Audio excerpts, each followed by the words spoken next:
မင်္ဂလာပါကဲလေ့ကျင့်ခန်းဆက်လို့ရအောင်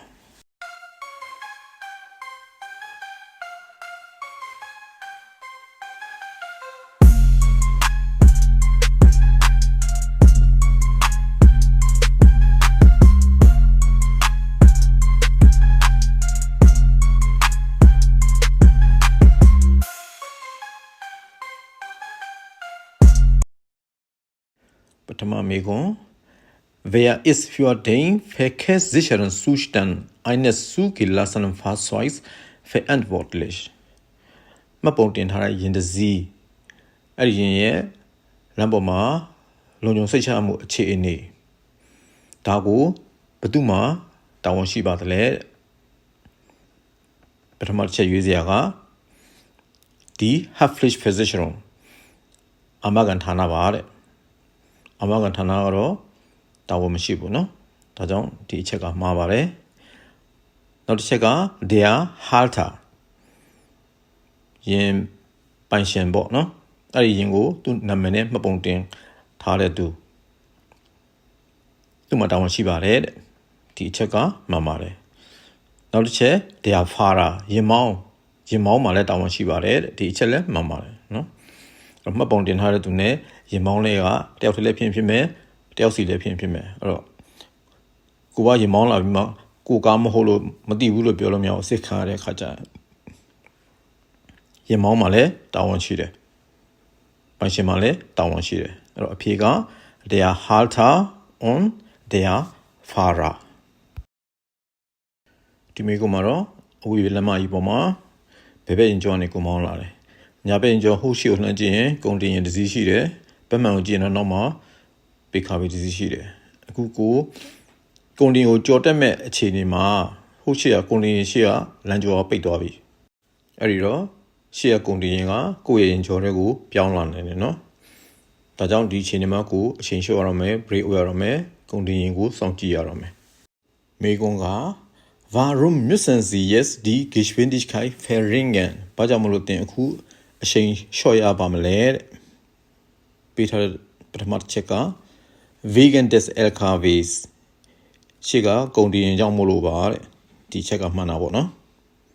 နောက်တစ်ချက် Wegen der Geschwindigkeitsbeschränkung ဒီနေရာမှာအချိန်ကန့်သတ်မှုအချိန်မြန်နှုန်းကန့်သတ်ထားတာကြောင့်ပါတဲ့ဒါတော့မရှိဘူးနော်ဒါကြောင့်ဒီချက်ကမှားတယ်နောက်တစ်ချက် Wegen des blauen PKWs ကားအပြာကြောင့်မလို့တဲ့ကားအပြာကိုယ့်ရဲ့ညာဘက်နောက်ကြည့်မှန်နေကြည့်ရင်တွေ့ရမယ်ဟုတ်နောက်မှာသူ့ကြောင့်မလို့တော့ကိုယ်အချိန်လျှော့စရာမလိုဘူးဒါကြောင့်ဒီအချက်လဲမှားတယ်ဒါဆိုရင်တော့ဒီမှာအဖြေမှန်ကတခုပဲ Wegen des LKWs ကုန်တင်ရင်ကြောင့်ပါအခုတော့ကိုလမ်းခွဲလေးတစ်ခုကိုရောက်လာတယ်ကိုကဘယ်ကွေ့ချင်တာကိုယ့်ရဲ့ညာဘက်ကိုကြည့်ရင်လမ်းအမှတ်အသားတစ်ခုရှိတယ်အဝါရောင်၄တောင်နဲ့နော်ဒါကဦးစားပေးလမ်းလို့ပြောတာအဲ့တော့ပြီးရင်အောက်မှာဆိုင်းဘုတ်တစ်ခုရှိသေးတယ်42လို့ရေးထားတာဒါကဒီလမ်းအမှတ် Bundesstraße ပြည်တော်စုလမ်းမကြီးအမှတ်42အမှတ်42ပြည်တော်စုလမ်းမကြီးပေါ့ဒါဆိုရင်ကိုကဦးစားပေးလမ်းပေါ်မှာအခုဦးစားပေးလမ်းပေါ်ကနေကိုကဘယ်ဘက်လမ်းတွေလဲကိုဆင်းမှာကိုယ့်ရဲ့မျက်နှာရှင်းဆိုင်ကလည်းကားစီးလာတယ်သူကညာဘက်ကိုဆင်းမှာကိုသွားမဲ့လမ်းလဲကိုပဲအဲ့တော့သူနဲ့ကိုနဲ့ဆိုရင်သူကသူ့ညာဘက်ကိုဆင်းမှာဆိုတော့သူအရင်ဆင်းရမှာပေါ့နော်ပြီးမှကိုဆင်းရမှာအဲ့ဘယ်ဘက်ကနေအခုလမ်းမကြီးပေါ်တက်မဲ့ရင်ကတော့လမ်းသွယ်တွေကလာတာမို့သူကတော့စောင့်ရမှာပေါ့မိကုန်းက welches Verhalten ist richtig ဘယ်လိုပြုမှုလို့ဆောင်ခြင်းကမှန်ကန်ပါတယ်လဲ ich darf ကိုအနေနဲ့ပထမချက် for dem roten PKW abbiegen ကားအနီးရဲ့ရှေ့အရင်ကွေ့ခွင့်ရှိပါတယ်ဒီချက်ကမှန်ပါတယ်နော်နောက်တစ်ချက်က ich darf es nach dem gelben PKW abbiegen ကိုအနေနဲ့ကားအဝါကွေ့ပြီးမှကွေ့ခွင့်ရှိပါတယ်ဒီချက်လည်းမှန်ပါတယ်နောက်တစ်ချက်ကတော့ ich darf als erster abbiegen ကိုအနေနဲ့အရင်ဆုံးကွေ့ခွင့်ရှိတယ်တဲ့ဒီချက်ကတော့မှားတာပေါ့နော်အဖြေမှန်ကနှစ်ခု ich darf vor dem roten PKW abbiegen ပြီးတော့ ich darf es nach dem gelben PKW abbiegen Namikon, welche Möglichkeit der Ladungssicherung gibt es in einem PKW? Ein Sieger das sie mal. Bis sie den Loschen, bis sie Majue auch mal auch, Belomio, los auch Nigeria Shiba der Le. Pragmatischer, die Anti-Rush-Matte. Anti-Rush-Matte, bis sie Majue auch, Malay auch, Mature auch, auch gar keine erkennen. Die Checker, Mama, ne? Not Checker, das Gepäcknetz, Gepäck, die ob der Balkon. Ob bis ja, ob die bei Malay auch, wo Balkon, eine Nesne, Utaramio. Die Chelle, Mama, not Checker, den Spanngurt. Spanngurt garot, short in Luluare, Jew, no? တော်တခါလဲအချော့အတင်းလုပ်လို့ရအောင်စီမံထားပြီးသားအဲ့ဒါနဲ့လေပစ္စည်းတွေ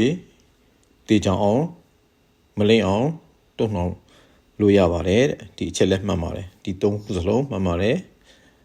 ဒီ Anti-Rush-Matte das Gepäcknetz ပြီးတော့ den Spanngurt ဒါတော့ဒီလိုပဲတေချာမှတ်ထားဖို့ပါပဲเนาะဒါက Spanngurt ဒါက Gepäcknetzအခုတော့ကိုမြို့ထဲမှာတနာရီကီလိုမီတာ40ကျော်ကျော်နဲ့ပဲမောင်းလာတာလမ်းအမှတ်အသားရတော့ကိုကဦးစားပေးလမ်းပေါ်မှာအခုဘယ်မှန်ကိုကြည့်လို့ရှိရင်ကားစီကြော်တက်လာတာတွေ့မယ်အဲ့ဒီလိုအခြေအနေမှာပဲသူကြော်တက်လို့မပြီးခင်မှာပဲဟုတ်မျက်နှာရှင်းဆိုင်ကတခြားရင်ကျော်ကရင်စည်းလာနေတာလည်းတွေ့တယ်ဒါဆိုလို့ရှိရင်ဒီနှုံးနဲ့ကိုဆက်မောင်းသွားမယ်ဆိုလို့ရှိရင်ကိုကြော်နေတဲ့သူကိုကြော်လို့မပြီးခင်မှာခြေကမျက်နှာရှင်းဆိုင်ကလာနေတဲ့ရင်နဲ့သူထိတ်တိုက်တွေ့နိုင်တယ်မိကုံက wie verhalten Sie sich jetzt richtig ဒီလိုအခြေအနေမှာတင်နေနဲ့ဘယ်လိုမျိုးမမကန်ကန်ဆုံးဖြတ်လှုပ်ဆောင်ပါမလဲပထမတစ်ချက်က ich behalte die Geschwindigkeit bei ကိုမောင်းလာတဲ့မျက်နှုံးနဲ့ပဲဆက်မောင်းနေပါမယ်တဲ့ကိုမှဘာမှပြဿနာမရှိဘူးလေနော်ကိုလမ်းကိုရှင်းနေတာဆိုကိုကလည်းကိုမောင်းမြဲဆက်မောင်းနေမယ်တဲ့ဒီချက်ကမှားပါတယ်ကိုမှပြဿနာမရှိပေမဲ့တခြားသူမှအန္တရာယ်ရှိနိုင်တယ်ဒါကြောင့်မလို့ကိုကပဲသူ့ကိုကိုကြီးဆောင်မတဲ့အနေနဲ့တခုခုလောက်ရမှာပေါ့နော်အချိန်လျှော့တာမျိုးဥပမာဒါကြောင့်ဒီချက်ကမှားတယ်နော်ဒုတိယချက်က ich verringere die Geschwindigkeit ကိုရဲ့အချိန်ကိုလျှော့ပါမယ်တဲ့ဒီချက်ကမှန်တာပေါ့နော်ကိုတော်မဟုတ်ဘူးသူများအတွက်နောက်တစ်ချက်က ich fahre nach rechts auf den Parkstreifen ညာဘက်ကရင်ရက်နားဖို့လှုပ်ထားပေးတဲ့ရင်ကျောပေါ်ကိုလမ်းပေါ်ကိုတက်မောင်းပါမယ်တဲ့ဒီချက်ကတော့မှားပါတယ်အဲ့တော့ကျတော့လည်းလှုပ်ရှားမလို့ဘူးအချိန်လျှော့ရင်ရပြီအဲ့တော့အဖြေမှန်က ich verringere die Geschwindigkeit အချိန်လျှော့ပါမယ်နောက်မေကွန် in welcher Situation wird die eigene Geschwindigkeit häufig unterschätzt ဘယ်လိုအခြေအနေမျိုးမှာကိုယ့်ရဲ့မြန်နှုန်းကို short meter ပါတယ်လေဒါကတော့ကိုယ်တော့တွေးစရာပေါ့နော်ပထမတစ်ချက် bei schmalen Straßen mit unebenen Farbenoberflächen မညီမျှတဲ့လမ်းကျဉ်းတွေမှာတဲ့အဲ့လိုလမ်းကျဉ်းတွေမှာတော့ကိုယ့်ရဲ့မြန်နှုန်းကို short တက်မိစရာအကြောင်းမရှိဘူးဘာကြောင့်လဲဆိုတော့မြန်လဲမောင်းလို့ရတဲ့အခြေအနေမဟုတ်လို့လေနော်ဒါကြောင့်ဒီအချက်ကမှားပါတယ်နောက်တစ်ချက် bei breiten und gut ausgebauten Straße လမ်းကျယ်ကျယ်တွေလမ်းကျော်ရှင်းနေတဲ့လမ်းကျယ်ကျယ်တွေအဲ့လိုနေရာမျိုးတွေမှာမောင်းလို့ကောင်းနဲ့မောင်းလို့ရှိရင်ကိုယ့်ရဲ့မျက်နှာကို short term မိတတ်တယ်နော်ဒါကြောင့်ဒီအချက်ကမှန်ပါတယ်နောက်တစ်ချက်က nach langere Fahrt mit höherer Geschwindigkeit မျက်နှာ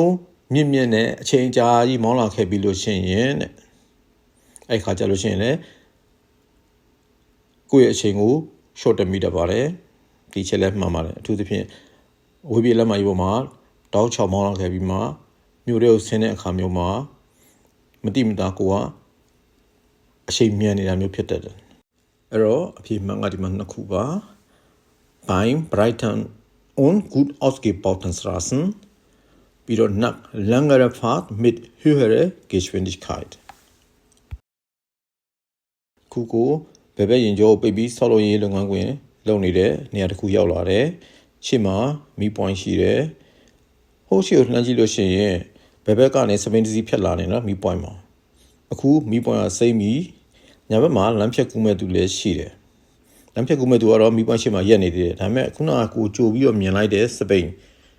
ဒီမီးပွိုင်းကိုဖြတ်ဖို့လာနေတဲ့စပိန်သူကမရက်ဖက်နဲ့ဆက်လာတာအခုဆိုရင်ကားအနှက်ရဲ့ရှေ့မှာကိုယ်နေတဲ့ကိုနဲ့ဘိန်းလေးတော့အစွန်းကလေးမြင်ရမယ်တေချာကြည့်လို့ရှင်ဒါသတိထားဖို့နော်မျက်စိရှင်းဖို့လည်းအရေးကြီးတယ်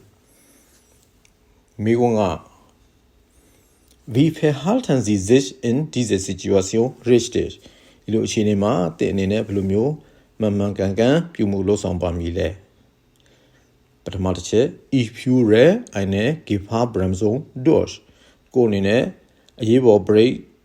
နင်းပါမယ်တဲ့ brake ဆောင်အောင်ရတော့မှာပေါ့နော်ကာရက်တဲ့အထိဘာကြောင့်လဲဆိုတော့ခုနစပိန်ကမရက်ဖက်နဲ့မီနီကိုဖြတ်နေတာအဲ့တော့ကိုအမှားကြောင့်တော့မဟုတ်ဘူးသူ့ရဲ့အမှားကြောင့်ကိုကပဲသူ့အသက်ကယ်ပေးရအောင်ပါညာဒါကြောင့်မလို့ကိုအေးပေါ် break အောင်ရမယ်အဲ့တော့ဒီအချက်ကမှန်ပါတယ်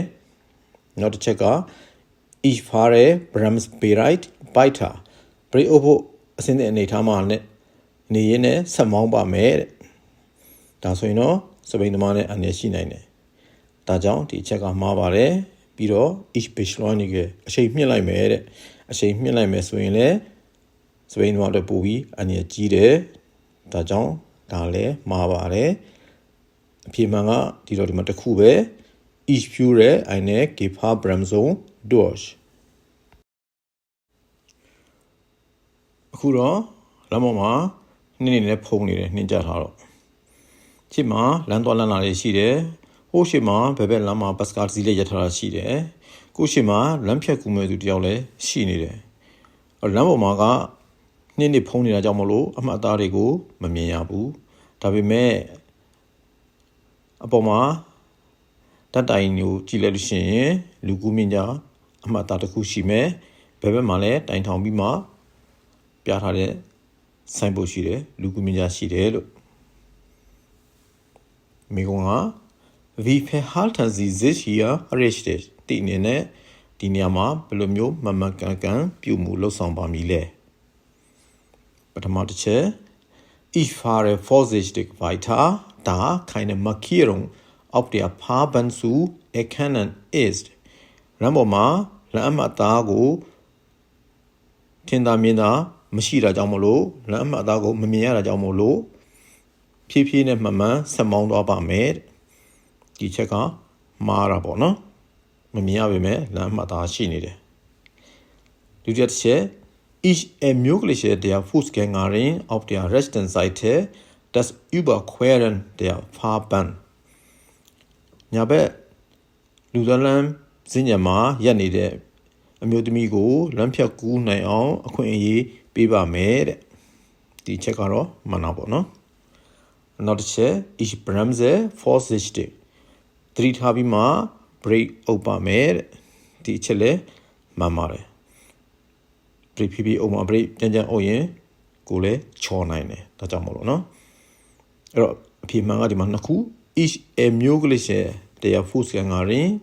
auf der rechten Seite das Überqueren der Fahrbahn ပြီးတော့ Ich bremse vorsichtig ကဲနောက်ဗီဒီယိုမှာပြန်ဆောင်ကြသေးတာပေါ့နော်